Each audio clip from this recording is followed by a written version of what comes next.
Hello students, मैं कुशल शर्मा। आप देख रहे हैं मेरे यूट्यूब चैनल कुशल क्लासेस। देखिए, आज मैं 10th क्लास के बच्चों के लिए फर्स्ट चैप्टर जो कि रियल नंबर्स का चैप्टर है, उसमें से ऐसे क्वेश्चंस का भंडार लेके आया हूं जिनमें से कोई ना कोई क्वेश्चन आपको इस नेक्स्ट बोर्ड एग्जाम में देखने को जरूर मिलने वाले हैं। क्योंकि ये ऐसे क्वेश्चंस हैं जो नॉर्मली आपको लगभग हर साल के जो बोर्ड के एग्जाम हैं या तो उनमें देखने को मिलते हैं, या बोर्ड द्वारा जो सैंपल पेपर रिलीज किए जाते हैं उनमें इनको देखा जाता है। ठीक है, तो आज के जो क्वेश्चंस हैं वो काफी इंटरेस्टिंग होने वाले हैं। तो ज्यादा टाइम वेस्ट ना करते हुए चलिए क्वेश्चन स्टार्ट करते हैं।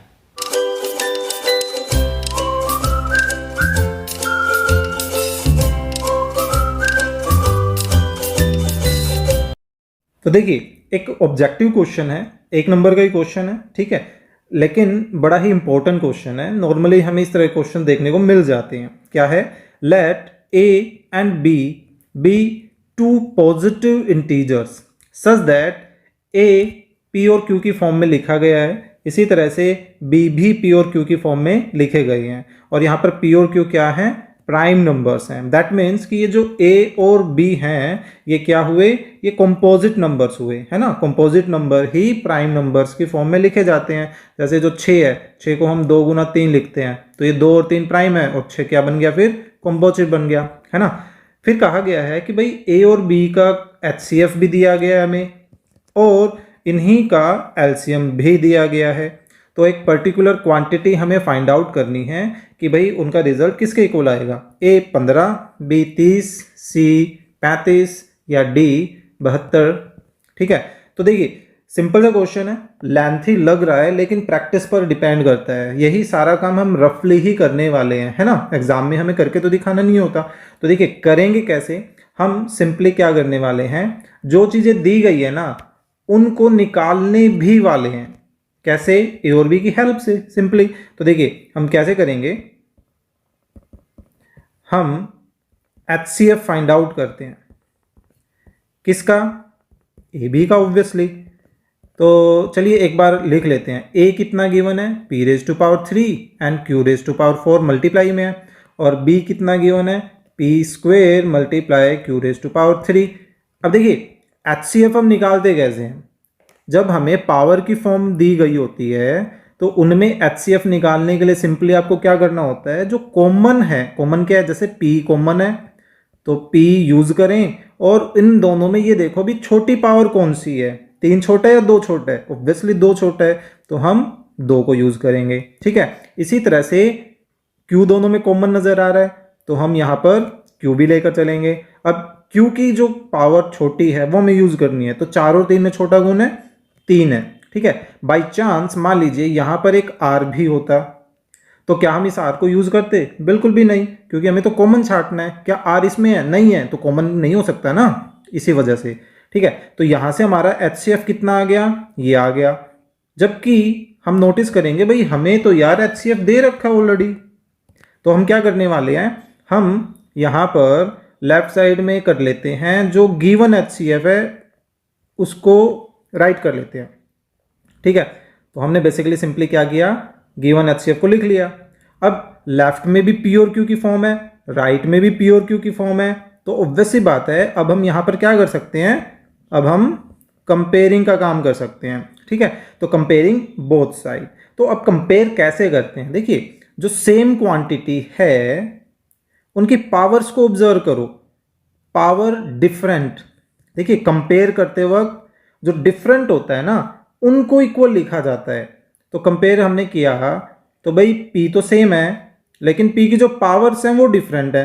दैट मीन्स कि भाई M जो है वो किसके इक्वल लिखा जाएगा? 2 के इक्वल लिखा जाएगा।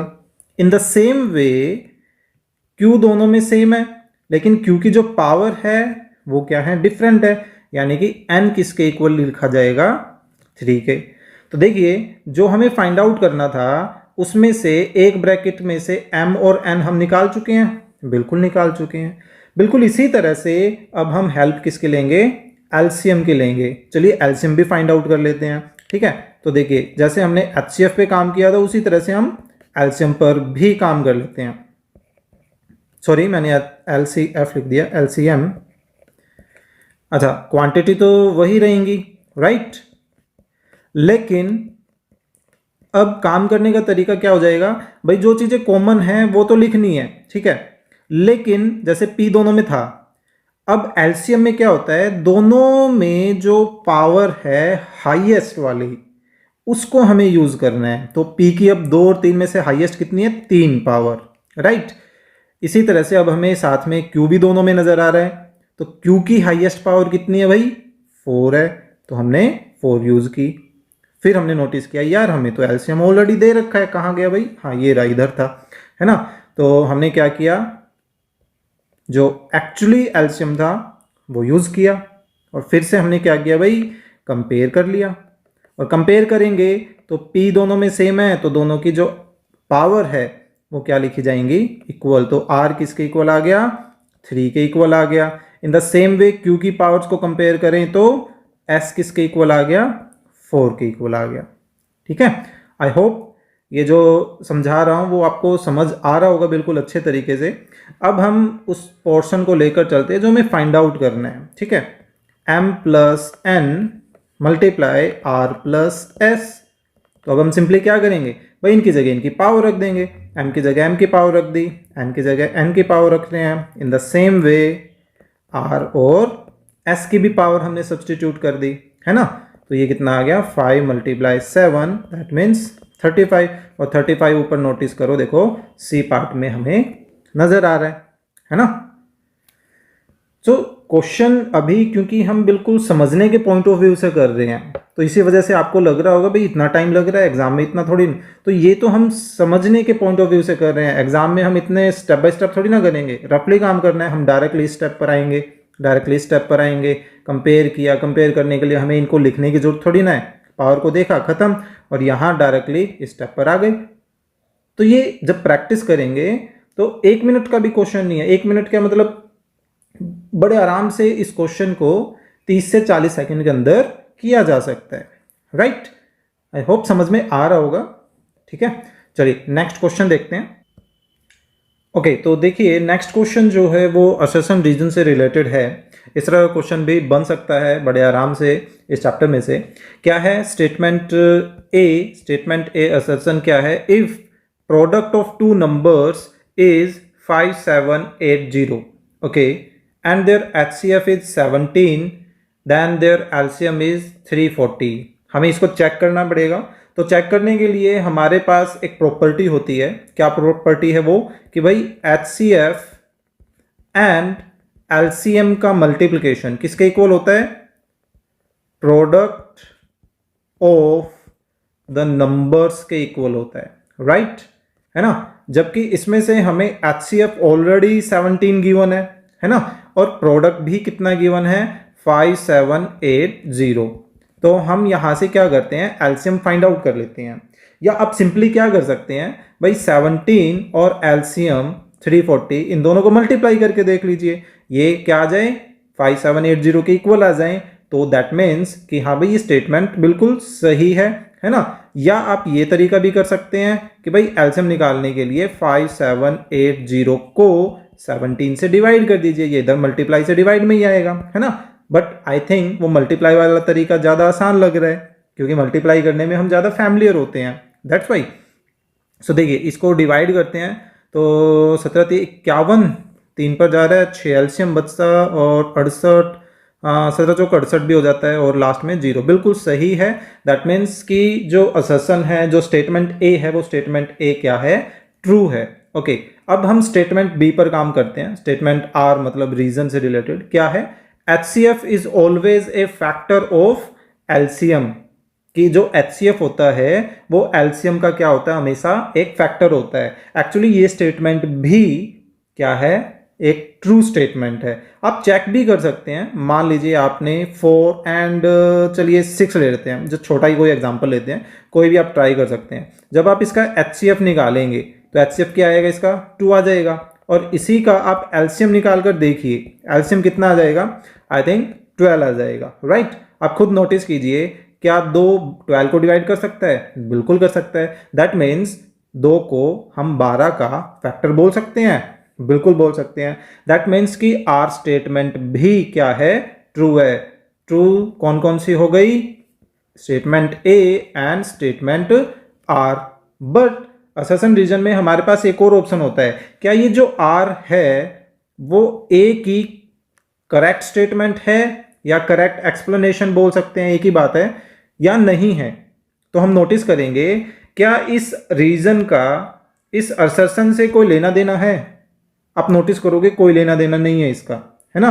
क्या हमने असर्शन में इस फैक्ट को यूज किया? बिल्कुल भी यूज नहीं किया। दैट मीन्स हमारा आंसर क्या होगा? एक ऐसा ऑप्शन जिसमें क्या होगा कि भाई स्टेटमेंट ए और स्टेटमेंट आर तो ट्रू हैं, लेकिन आर जो है वो इसकी करेक्ट एक्सप्लेनेशन नहीं है। ठीक है, वो ए बी सी डी में से कोई भी एक ऑप्शन जरूर मिलेगा आपको। ठीक है, चलिए नेक्स्ट क्वेश्चन करते हैं। देखिए, अब जो ये क्वेश्चन हम करने वाले हैं ना, बड़ा ही इंपॉर्टेंट क्वेश्चन है और इस तरह के क्वेश्चन के आने की गारंटी होती ही होती है। दैट मीन्स कि इस तरह का क्वेश्चन आपको गारंटेड देखने को मिलेगा एग्जाम में, चाहे वो 2 नंबर में हो चाहे वो 3 नंबर में हो। कई बार ये क्वेश्चन 2 मार्क्स में देखने को मिल जाता है, कई बार 3 मार्क्स के लिए भी। ठीक है, क्या है कि फिलहाल हमारे पास √3 इरेशनल नंबर गिवन है यहाँ पर। ठीक है, ओके, √3 इरेशनल गिवन हो गया। कई बार क्या होता है, हमें √3 को इरेशनल प्रूव भी करना पड़ सकता है, उस कंडीशन में थोड़ी सी और लेंथ बढ़ जाती है। फिलहाल यही है, हमें प्रूव क्या करना है, एक अनदर सिचुएशन जिसमें ये √3 यूज हो रहा है, हमें उसको भी क्या दिखाना है, इरेशनल शो करना है। ठीक है, तो देखिए करेंगे कैसे। अब क्योंकि ऑब्जेक्टिव नहीं है ये क्वेश्चन, तो हमें स्टेप बाय स्टेप इसको शो करना पड़ेगा। तो स्टेप बाय स्टेप देखते हैं कैसे इसको किया जा सकता है। क्या है, लेट, सबसे पहला ही काम हमारा क्या रहता है इस तरह के क्वेश्चंस में, कॉन्ट्राडिक्शन से काम स्टार्ट करना। दैट मीन्स कि हमें इसको इरेशनल दिखाना है, तो इरेशनल का ऑपोजिट क्या होगा, रेशनल, है ना। रियल नंबर सिर्फ 2 तरह के नंबर से ही तो मिलकर बनता है, या तो रेशनल होंगे या इरेशनल होंगे। तो हम क्या कर लेते हैं, इसको इरेशनल प्रूव करना है ना, तो हम इसको उल्टा मान लेते हैं। Let this be a rational number, right. Therefore हम इस रेशनल नंबर को किसी p/q की फॉर्म में लिख सकते हैं। यहां मेंशन कर देते हैं where p and q are coprimes and q is non zero. भाई डिवाइड में जो वैल्यू होती है वो जीरो नहीं होनी चाहिए, है ना। नीचे जीरो बन गया दैट मीन्स कि नॉट डिफाइंड हो गया। तो को-प्राइम क्या होता है पता है? चलिए फटाफट इसका एक्सप्लेन कर देता हूं। देखिए, को-प्राइम ऐसे नंबर्स होते हैं जिनके बीच में 1 के अलावा कुछ भी कॉमन नहीं आता। लाइक एग्जांपल के तौर पर 4 एंड 5 ले लीजिए, इनके बीच में क्या कॉमन आ रहा है, कुछ भी नहीं, सिर्फ 1 कॉमन आ रहा है, तो ये को-प्राइम बोले जा सकते हैं। 4 के साथ आप 9 ले सकते हैं, है ना। 4 के साथ आप 11 भी ले सकते हैं, जरूरी नहीं 4 ही हो, आप 11 एंड 12 पे काम कर सकते हैं, 11 13 हो गया, कुछ भी ऐसे। ठीक है, तो उनको को-प्राइम बोला जाता है। दैट मीन्स कि इनके बीच में कुछ भी कॉमन नहीं आ रहा, दैट मीन्स कि ये आपस में कटने के बाद सबसे शॉर्टेस्ट फॉर्म में है। लाइक 4/6 दिया गया है, तो हम इसको नॉर्मली छोटा करते हैं ना, 2 से 2 ऊपर नीचे कैंसिल हो सकता है, तो 2/3 बच गया।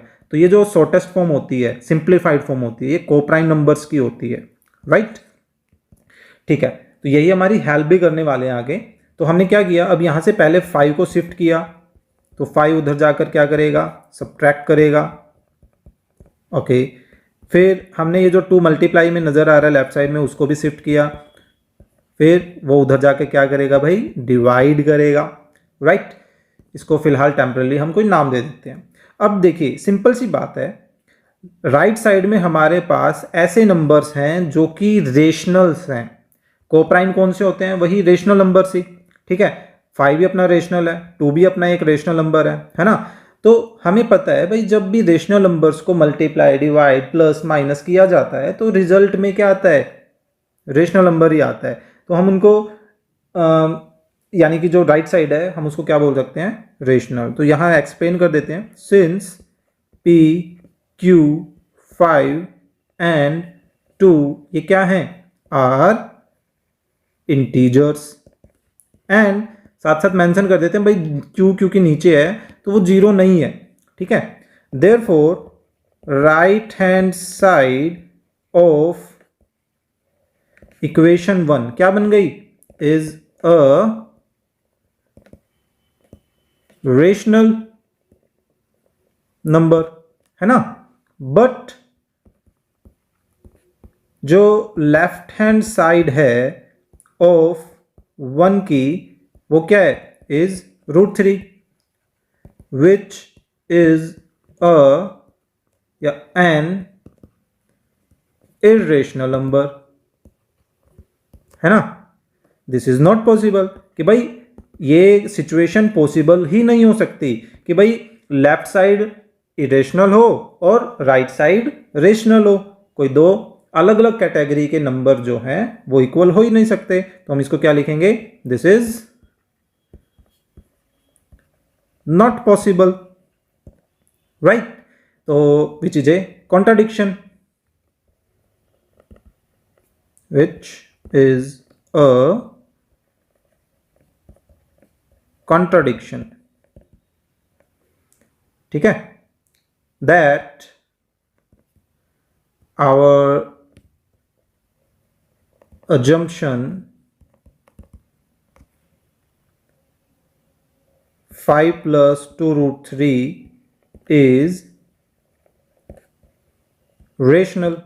so एक ही ऑप्शन बचा, क्योंकि दो ही ऑप्शन होते हैं ना रियल नंबर में, रेशनल या इरेशनल। रेशनल लेकर चले थे तो आगे जाके हमें धोखा मिल गया कि भाई रेशनल तो है ही नहीं है। तो बचा क्या एक ऑप्शन कि भाई 5 plus 2√2 क्या है, is an irrational number actually, right. तो भाई इस तरह का जो क्वेश्चन है ना उसको तो भाई आप स्टेप्स को, उनके जो स्टेप्स है ना उनको रट लो, चाहे आपके 2 नंबर पक्के हैं, कम से कम 2 नंबर बता रहा हूं, 3 में भी आ जाता है ये क्वेश्चन, ठीक है। तो 2 या 3 नंबर के क्वेश्चन लायक है ये सिचुएशन, ठीक है। कई बार क्या होता है, हमें इस √3 को भी इरेशनल प्रूव करने के लिए बोला जाता है। दैट मीन्स कि क्वेश्चन स्टार्ट ही यहां से होता है, इतना सा प्रूव करो कि भाई 5 plus 2√3 जो है वो क्या है, एक इरेशनल नंबर है। तो हमें पहले √3 को इरेशनल भी प्रूव करना होगा, राइट। सो आई होप आपको ये क्वेश्चन समझ आया होगा। सो प्लीज़ लाइक भी कर दीजिए अगर आपको मैटर अच्छा लग रहा है। हाँ, काफ़ी मेहनत लगती है, काफ़ी दिनों बाद एक्चुअली मैं टाइम निकाल पाया हूँ, ठीक है। चलिए नेक्स्ट क्वेश्चन करते हैं। किसी भी तरह का कोई डाउट होता है तो उसके लिए आप कमेंट बॉक्स में अपने प्रॉब्लम जो है उसको मेंशन कर सकते हैं, मैं उसको दूर करने की कोशिश ज़रूर करूँगा। चलिए नेक्स्ट क्वेश्चन पे चलते हैं। देखिए नेक्स्ट ऑब्जेक्टिव क्वेश्चन है, और कई बार हमारे पास ऑब्जेक्टिव ऐसे आसान क्वेश्चन आते हैं ना, मतलब 10 सेकंड भी आपको नहीं लगते और उनको ऑप्शंस के थ्रू किया जा सकता है। बिल्कुल सिंपल सा क्वेश्चन है, एक प्राइम नंबर बताना है जो ग्रेटर देन 91 हो बट लेस देन 100 हो।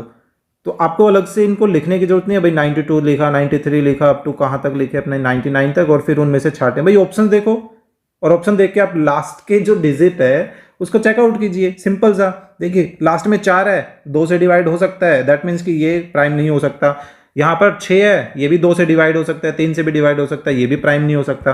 लास्ट में 5 है, गारंटेड 5 से डिवाइड हो सकता है, दैट मीन्स कि ये भी प्राइम नहीं हो सकता। बचा क्या, 97, है ना। बताइए कहाँ से इसमें 10 सेकंड भी नहीं लगने वाले हैं। हाँ बस ये है कि तो आपको क्वेश्चन पढ़ने में टाइम लग गया, है ना, वरना आंसर देने में तो मुश्किल से 2 सेकंड आपको लगने वाले हैं, राइट। चलिए नेक्स्ट करते हैं। देखिए नेक्स्ट क्वेश्चन भी काफ़ी आसान है, लेकिन ज़्यादातर बच्चे जो है ना वो इसमें प्रोसेसिंग में मार्क्स जरूर कटवाते हैं। वो छोटे छोटे उन कई बार क्वेश्चंस को हल्के में लेना भी हमारे लिए जो है वो नुकसानदायक हो जाता है ना।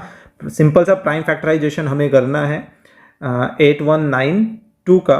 तो देखिए क्वेश्चन बिल्कुल आसान है, सिंपली बच्चे कहाँ गड़बड़ करते हैं, सिंपल कैलकुलेशन में, ठीक है। 2 से डिवाइड करते हैं तो कितना आ गया भाई, 4, देन 0, 9, 18, देन 5, 10 हो गया अगेन। अब ये देखिए कई बार आपको ये लगे भाई पता नहीं है 3 से डिवाइड होगा या नहीं होगा, लास्ट में 5 नज़र आ रहा है, अब डायरेक्टली 5 से डिवाइड स्टार्ट कर दीजिए, है ना। बच्चे जो हैं वो ये सोचते हैं कि भाई 2 से स्टार्ट किया है तो फिर नेक्स्ट 3 से ही सोचना है, जरूरी नहीं है, ठीक है।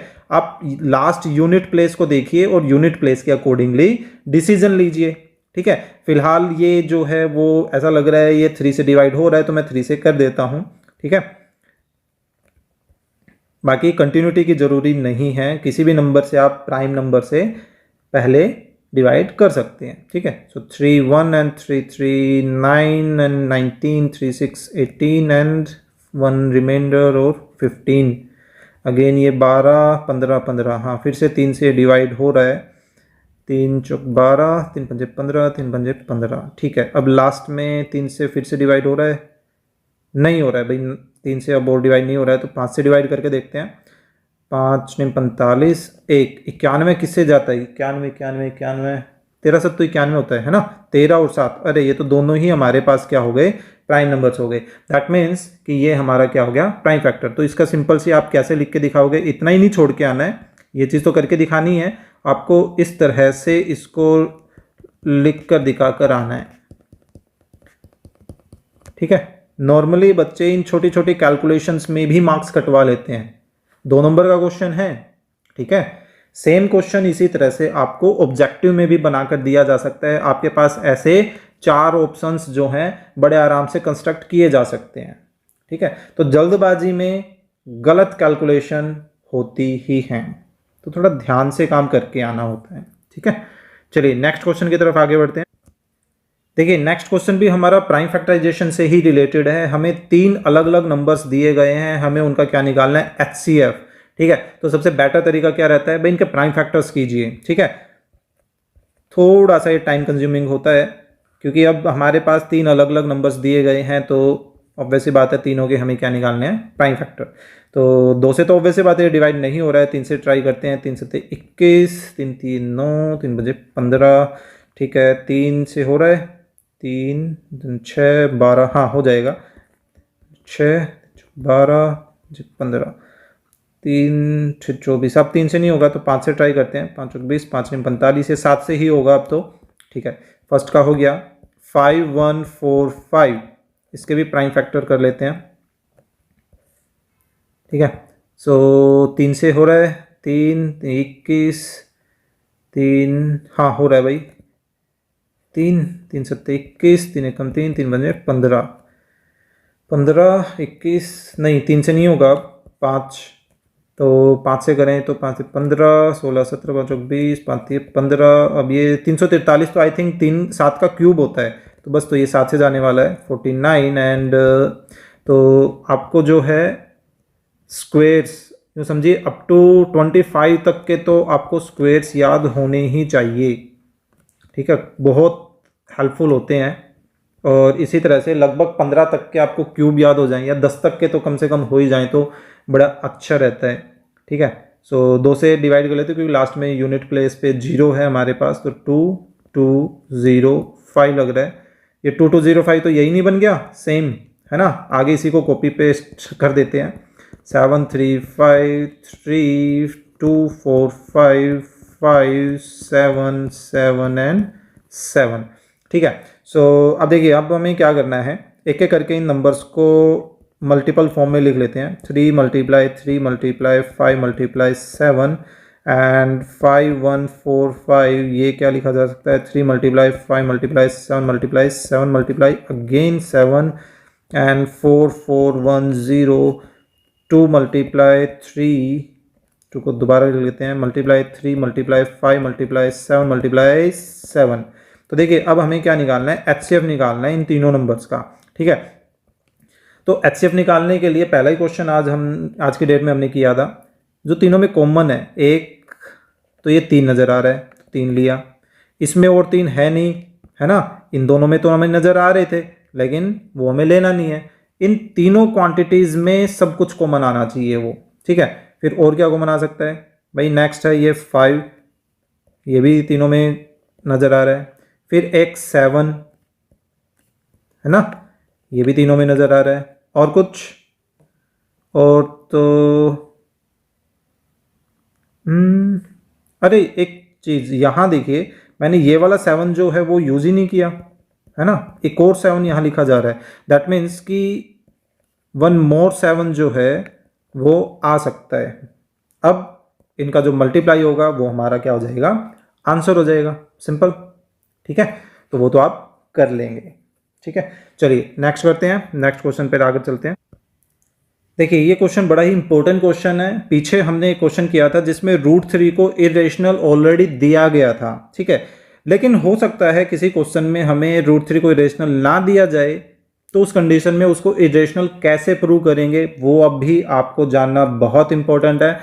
इस तरह का क्वेश्चन बड़े आराम से 3 नंबर में हमें मिल जाता है। ठीक है, तो देखिए आपको कोई भी नंबर मिल जाए, प्राइम नंबर, चाहे √2 को इरेशनल दिखाना है, √3 को, √5 को, √7 को, किसी को भी, तो आपको सिंपली क्या करना है, इस p की जगह वो नंबर लिख देना है। ठीक है, तो जो काम अब हम करने वाले हैं वो आप किसी भी प्राइम नंबर के लिए फॉलो कर सकते हैं। स्टार्टिंग हम उसी तरह से करेंगे, कैसे, कॉन्ट्राडिक्शन की स्टार्टिंग के अकॉर्डिंगली। लेट क्या करने वाले हैं, let √p is a rational number. Therefore इस √p को हम, चलिए हमने p यहां पर नाम दे रखा है तो a/b बोल देते हैं, है ना, जैसे हमने लास्ट क्वेश्चन में p और q बोला था। तो यहां पर a और b क्या है, where a and b are coprimes. अब ये कोप्राइम्स हैं एंड यहां पर जो डिनोमिनेटर है वो क्या होना चाहिए, नॉन जीरो होना चाहिए। देखिए अब आगे की प्रोसेस हम कैसे करने वाले हैं, बड़े ध्यान से इसको समझिएगा। स्क्वेयरिंग बोथ साइड करते हैं, स्क्वेयरिंग बोथ साइड्स। इन स्टेप्स को तो आप नोट आउट कर लें, बिल्कुल एज इट इज आप कर सकते हैं हर सिचुएशन में। स्क्वेयरिंग करने से क्या हो जाएगा, इधर p बन जाएगा और यहां पर a² / b² हो जाएगा। अब हम करने वाले हैं इन दोनों को इंटरचेंज। ठीक है, b² वहां डिवाइड से इधर आ गया मल्टीपल में और p जो है वहां न्यूमरेटर से आ गया डिनोमिनेटर में। तो यानी कि अब देखिए जो p है किसी a² को डिवाइड कर रहा है और डिवाइड करने से कोई ना कोई रिजल्ट भी आ रहा है इक्वल में b²। दैट मीन्स कि हम इसको यहां लिख सकते हैं हियर, या this that implies p divides a²। अब देखिए p क्या है, एक प्राइम नंबर, और a कोई भी एक नंबर था जिसके स्क्वायर को ये प्राइम नंबर डिवाइड कर रहा है। ठीक है, तो हमारे पास एक थ्योरम है कि अगर कोई प्राइम नंबर किसी के स्क्वायर को डिवाइड कर रहा है ना, दैट मीन्स कि वो प्राइम नंबर उस नंबर को भी डिवाइड करेगा, यानी कि विदाउट स्क्वायर के जो नंबर बनेगा ना उसको भी डिवाइड करेगा। ठीक है, जैसे एग्जांपल के तौर पर 3 एक प्राइम नंबर है। ठीक है, तो 3 जो है वो 9 के स्क्वायर को डिवाइड कर सकता है। भाई 9 का स्क्वायर कितना होता है, 81 होता है। 81 को क्या 3 डिवाइड कर सकता है, बिल्कुल कर सकता है। 3 दूनी 6, 3 सत्ते 21, 27 आ रहा है। तो क्या 3 वही प्राइम नंबर बिना स्क्वायर के जो 9 बचा उसको भी डिवाइड करेगा, ऑब्वियस सी बात है, उसको भी डिवाइड कर रहा है। तो वही सिचुएशन हमने यहां लिखी है ना। अब देखिए कोई भी नंबर किसी दूसरे नंबर से जब डिवाइड हो रहा है तो उस डिवाइड होने वाले नंबर को हम डिवाइड करने वाले नंबर के मल्टीपल के फॉर्म में लिख सकते हैं।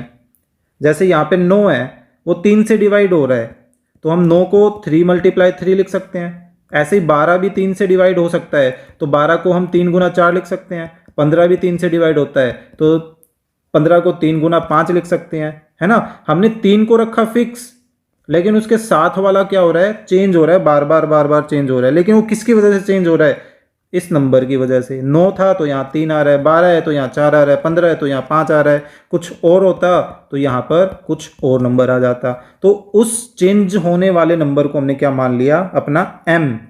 ठीक है, तो यहाँ हम बोल लेते हैं where m is any integer.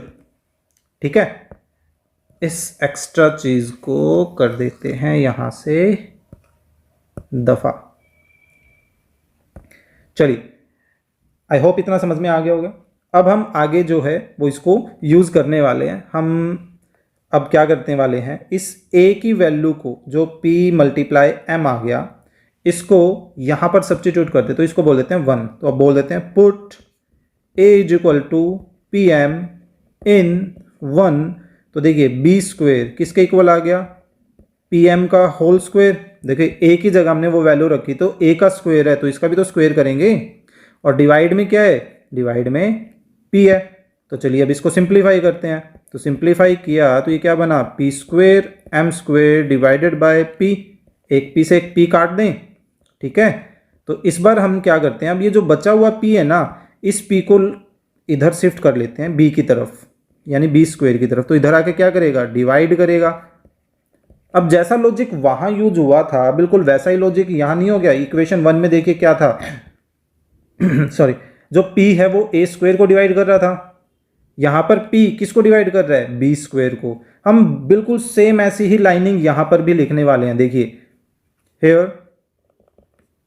p divides who, b square, this implies p divides b also, है ना।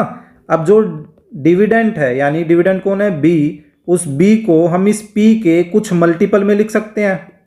अब हमने देखिए ऊपर तो m बोला था और यहां हम n बोल रहे हैं, क्यों, क्योंकि हमें नहीं पता भाई a कौन है और b कौन है, वो दोनों सेम है या डिफरेंट है। अगर 12 मान लीजिए a 12 है तो 3 × 4 हुआ, और b अगर 15 है तो 3 × 5 हुआ, चेंज हुए ना ये दोनों, इसी वजह से हमने m और n दोनों को अलग अलग लिखा है। यहां भी मेंशन कर देते हैं where n is any integer, ठीक है। तो यहां अब आगे के स्टेप हम क्या करने वाले हैं, अब ऐसा करते हैं, इसको बोल देते हैं 2 और इसको बोल देते हैं 3। अब देखिए फ्रॉम 2 एंड 3 से ए बी किसी p के मल्टीपल से बना है और b भी किसी p के मल्टीपल से बना है। इसकी हेल्प लेते हैं एग्जांपल की। देखिए 12 भी 3 के मल्टीपल में है, 15 भी 3 के मल्टीपल में है, दैट मीन्स कि 12 और 15 का HCF अगर जब हम लेंगे तो उसमें 3 आएगा कहीं ना कहीं, बिल्कुल आएगा, क्यों, क्योंकि वो दोनों में कॉमन है ना। बिल्कुल सेम सिचुएशन यहां नहीं बन गई कि भाई A में भी P कॉमन है और B में भी P कॉमन है, तो हम बोल सकते हैं कि भाई from 2 and 3 A and B have P as a common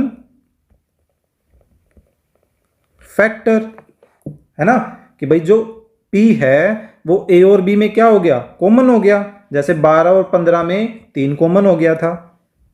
अब हम यहां पे क्या बोलेंगे, विच इज ए कॉन्ट्राडिक्शन, क्यों, विच इज ए कॉन्ट्राडिक्शन सिंस, क्यों, बिकॉज सिंस, कुछ भी लिख दीजिए, A एंड B क्या हैं, आर को प्राइम्स।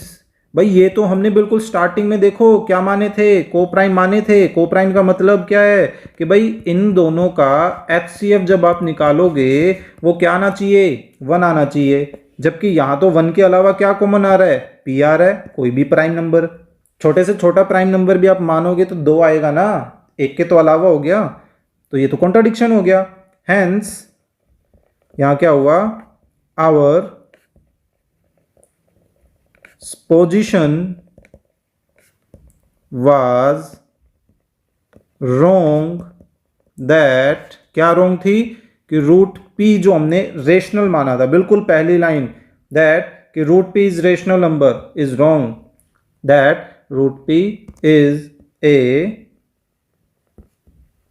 रेशनल नंबर, यानी कि एक ही ऑप्शन क्या बचा, देयरफॉर रूट p क्या हुआ, इज एन इर्रेशनल नंबर, ठीक है। तो आई होप आपको ये जो प्रोसेस है वो समझ आई होगी, बड़े डिटेल के साथ, बिल्कुल एज इट इज आप किसी भी नंबर पर काम कर सकते हैं। मान लीजिए आपको क्वेश्चन दे दिया गया कि रूट 5 को इरेशनल प्रूव कीजिए, तो जहां जहां पूरे क्वेश्चन में आपको p नजर आ रहा है ना, बस उस p को आपको किससे रिप्लेस करना है, 5 से रिप्लेस करना है हर जगह, और कहीं पर कोई भी चेंजेस करने की जरूरत नहीं है, बिल्कुल एज इट इज प्रोसेस आप कंटिन्यू रख सकते हैं। ठीक है, चलिए आई होप ये समझ आया होगा। चलिए नेक्स्ट प्रोसेस पे आगे चलते हैं। देखिए फिर से एक आसान सा क्वेश्चन यहाँ आया है। क्या है, प्राइम फैक्टर्स की हेल्प से हमने लास्ट टाइम 3 नंबर्स का एचसीएफ निकाला था, इस बार हमें 2 नंबर्स का एचसीएफ और एलसीएम दोनों ही चीज़ें फाइंड आउट करनी है। ठीक है, सो फटाफट इसको चलिए स्टार्ट कर। देखिए 150 को लेकर चलते हैं। वैसी बात है ये 3 से डिवाइड हो जाएगा, वैसे तो 2 से भी डिवाइड हो सकता था, है ना। तो मैं वही दिखाने के लिए यहाँ पर कर देता हूँ कि भाई हम किसी से भी स्टार्ट कर सकते हैं, आपको गारंटी होनी चाहिए भी उससे डिवाइड हो सकता है। 3 बजे 15, 0, 5 से कर देते हैं, फिर से 5 से कर देते हैं, लास्ट में क्या आ गया देखिए 2 आ गया, है ना। तो दैट मीन्स कि भाई जो 150 है उसको हम क्या लिख सकते हैं, 2 × 3 × 5 × 5। अब चाहें तो इसको पावर्स की फॉर्म में भी लिख सकते हैं। चलिए नेक्स्ट करते हैं 240 जो है 5 से बड़े आराम से डिवाइड हो सकता है, तो 5 से डिवाइड कर लेते हैं, 5 से डिवाइड कर देते हैं, 5 चौक 20, 5 अट्ठे 40। ठीक है, ये 4 दैट मीन्स कि अब तो ये 2 से ही करना पड़ेगा, ये 3 से कर लेते हैं, है ना। 3 एकम 3, 3 6 18। अब तो ये 2 से ही करना पड़ेगा और कोई ऑप्शन हमारे पास बचा नहीं है, ये आ गया। दैट मीन्स कि जो 240 है उसको हम लिख सकते हैं 2 × 2 × 2 × अगेन 2 × 3 × 5। ठीक है, तो देखिए अगर हमें एचसीएफ निकालना है, एचसीएफ सबसे आसान रहता है ना, 150 और 240 का हमें एचसीएफ निकालना है। तो दोनों में कॉमन एक तो 2 है, 2 लिखा, फिर एक 3 है, वो 3 भी लिख लेते हैं। ठीक है, और लास्ट में एक हमें 5 भी कॉमन देखने को मिलता है, 5 भी लिख लिया। तो 5 × 2 10 and 3 30, तो एचसीएफ आ गया। ठीक है, एलसीएम निकालें इन्हीं दोनों नंबर्स का। तो एलसीएम अगर आप निकाल रहे हैं एचसीएफ के ही साथ, तो सिंपल सही बात है, आप एचसीएफ वाले वैल्यूज तो लिख ही लीजिए एज इट इज, लेकिन अब एचसीएफ के अलावा जो बच गए नंबर्स हैं उनको भी यहां पर लिख लीजिए। ठीक है, तो ये आपका एलसीएम की कंडीशन आ जाएगी। ये देखिए एक 10 और एक और 10, बाकी को हम वैसे मल्टीप्लाई कर लेते हैं। 100 तो यहाँ हो गया, 2 3 6 दूनी 12, 12 के पीछे 2 0, ये आ गया हमारा 1200। यानी कि जो एलसीएम बन रहा है वो 1200 आ गया और एचसीएफ कितना आ रहा है, 23 आ रहा है ना। बिल्कुल आसान से क्वेश्चन। नॉर्मली फर्स्ट चैप्टर में से आपको इसी तरह के क्वेश्चंस ही देखने को मिलेंगे। ठीक है, चलिए नेक्स्ट क्वेश्चन की तरफ आगे बढ़ते हैं। देखिए नेक्स्ट क्वेश्चन भी बड़ा ही अच्छा क्वेश्चन है, बड़ा प्यारा क्वेश्चन है। देखिए क्या है, हमें वो ग्रेटेस्ट नंबर फाइंड आउट करना है जो एक्चुअली इन दोनों को जब डिवाइड करे, दैट मीन्स कि एक एचसीएफ हमें निकालना है, सिंपल सी लैंग्वेज में हम बात करें तो। लेकिन वो इन दोनों को डिवाइड करने के बाद कुछ रिमाइंडर भी दे, क्या क्या, 2 और 5 रिस्पेक्टिवली लिखा है। दैट मीन्स कि 338 को डिवाइड करें तो 2 रिमाइंडर आना चाहिए, एंड 59 को डिवाइड करें तो 5 रिमाइंडर यहाँ पर आना चाहिए। ठीक है, तो हमें वो एचसीएफ फाइंड आउट करना है, वो क्या हो सकता है। तो जब भी हमें रिमाइंडर से रिलेटेड क्वेश्चन निकालना हो ना, तो चलिए पहले इस क्वेश्चन को एक्सप्लेन कर देता हूँ। मान लीजिए वो ग्रेटेस्ट नंबर हमारा ए है, दैट मीन्स कि जब हम इस 338 को डिवाइड करें तो रिमाइंडर यहाँ से 2 आना चाहिए, और इस 59 को डिवाइड करें तो यहाँ से रिमाइंडर हमारे पास 5 आना चाहिए। हमें ऐसा कोई ए फाइंड आउट करना है, वो ग्रेटेस्ट नंबर। तो जब भी आपको ये क्या नाम है, रिमाइंडर से रिलेटेड कुछ फाइंड आउट करना हो ना, सिंपली आपको क्या करना है, ओरिजिनल नंबर में से उस रिमाइंडर को सब्ट्रैक्ट कर दीजिए, आपके पास न्यू नंबर आ गए। ऐसे ही हमने 59 में से 5 सब्ट्रैक्ट किया, 54 आ गया। अब आपको सिंपली क्या करना है भाई, इन दोनों नंबर्स का एचसीएफ निकालना है और कुछ भी नहीं करना है, वही हमारा फाइनल आंसर होगा। सीरियसली देखते हैं। देखिए 336 इसको डिवाइड करते हैं। ठीक है, 2 से कर लेते हैं, 2 1 6 8, अगेन 2 से 8 4 2 4 2 2 2 1 3 7। चलिए एंड 54 को करते हैं, सो 2 7 3 9 3 अगेन 3। ठीक है, तो 336 2 × 2 × 2 × 2 × 3 × 7, और 54 को हमने लिखा 2 × 3 × 3 × 3। तो यहाँ अब हमें सिंपली क्या करना है, इन दोनों ही नंबर्स का HCF निकालना है। एक तो देखिए 2 कॉमन नज़र आ रहा है और एक ये 3 कॉमन नज़र आ रहा है। आई थिंक बस यही दोनों नज़र आ रहे हैं और तो कुछ नहीं है। तो 6 अपना वो रिक्वायर्ड ग्रेटेस्ट नंबर हो गया जो हमें निकालना है। दैट मीन्स कि अब आप उस 6 से जब 338 को डिवाइड करेंगे तो रिमाइंडर 2 बचेगा, और इसी 6 से जब 59 को डिवाइड करेंगे तो रिमाइंडर हमारे पास 5 बचेगा। ठीक है। नॉर्मली बच्चे इस तरह के क्वेश्चन को देखकर, अगर उन्होंने पहली बार इस तरह का क्वेश्चन देखा है तो घबरा जाते हैं और उस क्वेश्चन को छोड़ देते हैं, जबकि आप नोटिस करेंगे इस तरह के क्वेश्चन में कुछ है ही नहीं, है ना। चलिए देखिए नेक्स्ट ये क्वेश्चन, ये भी बड़ा मज़ेदार क्वेश्चन है। ये भी उसी प्रॉपर्टी पर बेस्ड क्वेश्चन है कि HCF और LCM का जो प्रोडक्ट होता है वो दोनों नंबर्स के प्रोडक्ट के इक्वल होता है ना। तो सिंपल सा ऑब्जेक्टिव बेस्ड है। यहाँ पर क्या है भाई, 2 नंबर्स, एक A है और एक 18 है ना। ये देखिए, तो इन दोनों का जो प्रोडक्ट होगा वो इनका जो HCF और LCM होंगे उन दोनों के प्रोडक्ट के इक्वल होगा। तो सिंपली यहाँ से हमें कैलकुलेशन ही तो करनी है। अब कई बच्चे पता है क्या करते हैं, कई बच्चे कहते हैं पहले इन दोनों को मल्टीप्लाई, कि भाई A मल्टीप्लाई 18 को पहले यहाँ पे मल्टीप्लाई किया, इन दोनों को 72 लिखा, यानी कैलकुलेशन बढ़ाने पर तुले रहते हैं, है ना। कैलकुलेशन काफ़ी लंबी कर ली, अब जाकर वो 72 को 18 से डिवाइड करेंगे। अब डायरेक्टली उनको जो है टेबल तो आती नहीं है, फिर उनको छोटा छोटा करके काटने की कोशिश करते हैं। 2 से काटा, फिर और छोटा किया, तो उससे बेटर आप कैलकुलेशन ऐसे ही रहने दीजिए। 18 दूनी 36, ये तो सबको ही पता है ना। तो 2 × 2 4, तो यानी कि हमारे पास डी ऑप्शन करेक्ट आंसर हो गया, राइट। आई होप आज के जो ये क्वेश्चंस हैं वो आपको अच्छे लगे होंगे, इंटरेस्टिंग लगे होंगे और काफी कुछ आपने इनसे सीखा होगा। तो अगर ऐसा है so please click the like button and share the video with your classmate, और अगर आप चैनल पर नए हैं तो please subscribe the channel. Thank you.